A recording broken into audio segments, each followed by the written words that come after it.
I'm just out here in my garage. You see these shelves over here? This is where I store my knowledge. I want to share with you today. Oh God. This is where I store my knowledge. I want to share with you my knowledge. Don't walk backwards. It's Thanksgiving, guys. Thank you for being subscribers and supporters to this channel. Check this out. So my Jeep wouldn't start the other day. Actually, I did get it to start, but I had to wiggle the shifter. So I figured the neutral safety switch was out. I went ahead and pulled it, which was a chore, by the way. This thing, I had a skid plate in the way. My exhaust is completely covering it. Couldn't see what I was doing. I finally managed to get it off after several hours. And in the process, I broke the neutral safety switch. This little I don't know, threads, I guess you'd say, that hold that bolt in place. So a lot of you guys have told me in the past that you can't get that off, and I feel you. It is not easy. I think the best thing to do would have been to clean the shaft really well before even trying to start getting that thing off. But I finally managed to pry it off, and I learned something in the process I wanted to share with you guys real quick. So I pulled this off, and this piece was just sitting right here like that. And I thought, well, what in the world is that? So I pulled it out, and lo and behold, there is a breather on your neutral safety switch. Did you guys know that? I did not know that. I even went back and looked at the video that I made years ago on how to clean your neutral safety switch, and yes, my 1990 Cherokee had one as well, and I didn't even notice it at the time. So I have videos on how to take this off, how to clean it, but I completely missed that there is a breather on it. Now the reason that this one is all gummed up is because a few months ago I went through a giant puddle, I guess. I don't know what you'd call it. But I got water pretty much up to about here, and didn't affect it for a while, but turns out the breather was broken right here. So water got down inside my neutral safety switch, and this is the result. It was just completely gummed up. I mean, it's nasty in there, and there was water inside here. So I just wanted to tell you about this. I don't see really any way to extend this breather tube. It's pretty much just solid on there. I guess you really could if you wanted to. There's not a lot of air that comes through there. I tried to blow in and out of here, and it's really hard. So it seems like there's not a whole lot of chance of water getting up in there if it's connected and if you're not in the water for a long time. But I bet if you were sitting in water for quite a while that some would start to leak in here. It's also recessed up into here, which there should be an air gap if this isn't cut. So it should be fairly well protected from water. But just one thing to look out for. I was going to go to pull apart and grab a new one, but it happened to be the day before Thanksgiving. I had to get this done really quickly. And so I ended up buying a new one. $252 for this thing. I mean, golly, it's $10 at pull apart if I were to have gone there. And I didn't know if they would have one. I didn't want to be getting dirty because I needed to go somewhere for Thanksgiving yesterday. We had our Thanksgiving Wednesday, which was yesterday. Anyway, long story short, I picked up a new one. It has the breather hose too right here. I was contemplating whether I should extend it up. I think I'm just going to leave it as is, try to stay out of the water. So, other than that, check out some of the stuff I've been working on over here. So, if you follow my Instagram, I bent my high steer mounts. So these are mounts that I made for the high steer and the full hydro.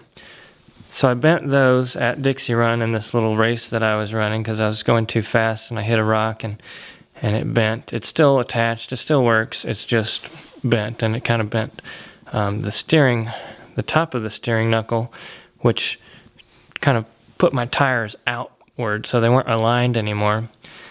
So what I did was I came back in here and I added some metal right here. That should hopefully strengthen it up.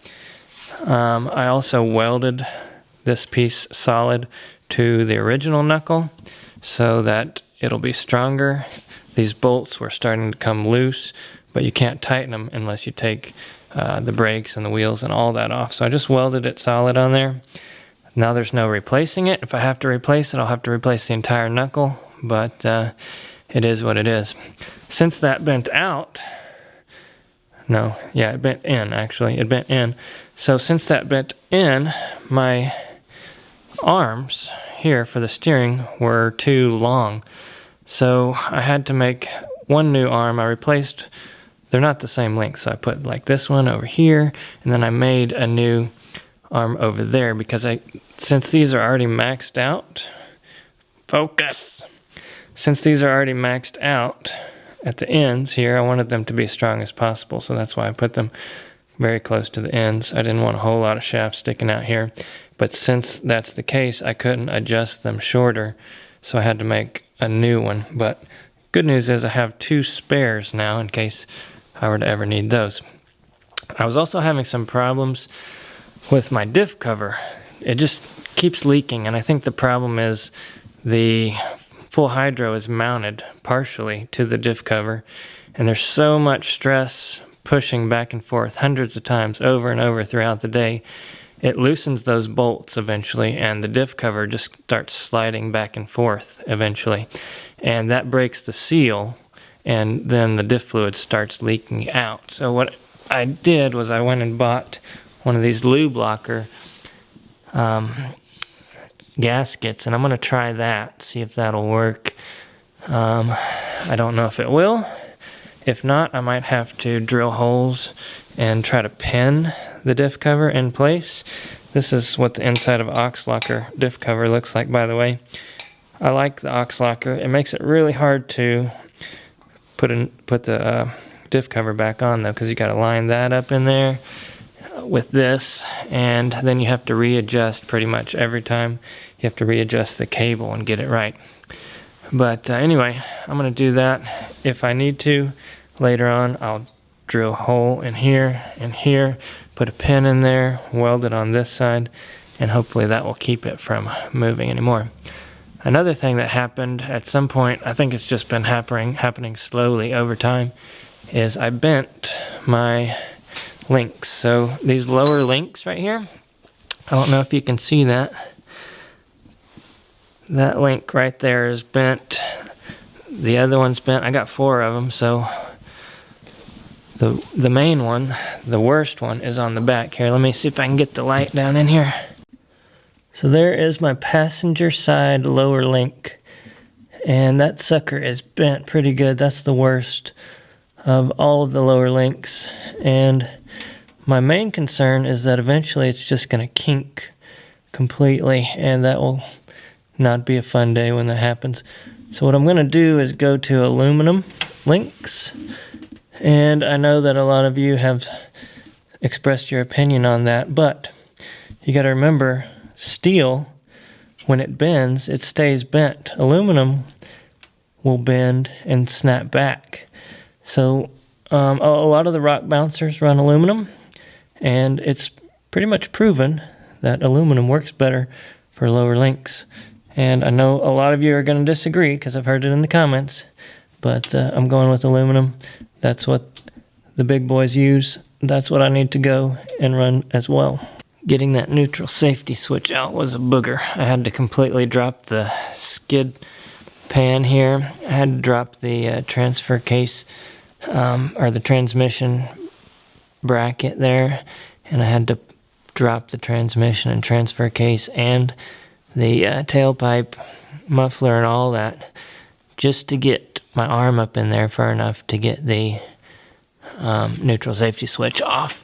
And in the process, I've got this coating, this wrap stuff on the tailpipe, and I got all of that in my wrists, and man, that hurts.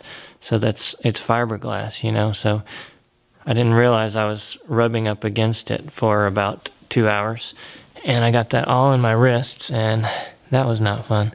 But I got it off. I'm about to put it back together here. And while I had it off, I bent this little skid plate for the steering back because it was totally mangled. It covers that steering and kind of protects it from the rocks. So that's what I've been doing this Thanksgiving break. Once I get this fixed, I hope to get it fixed and go out on Saturday to the Busted Knuckle Off-Road Park and have a little bit of fun. So what about you guys? What are you doing this Thanksgiving weekend? Are you having fun? Are you doing anything exciting? Let me know down in the comments below. I do read every one of them, and I'd love to hear from you guys. Thanks a lot. We'll talk to you later. If you enjoy our videos, check out our Patreon page, patreon.com/BleepinJeep. There you can get sneak peeks to some of our videos. We also send out stickers and t-shirts to our patrons. So check that out, patreon.com/BleepinJeep. Thanks a lot, guys. We'll see you next time. That fiberglass is not gonna get me this time. I'm prepared.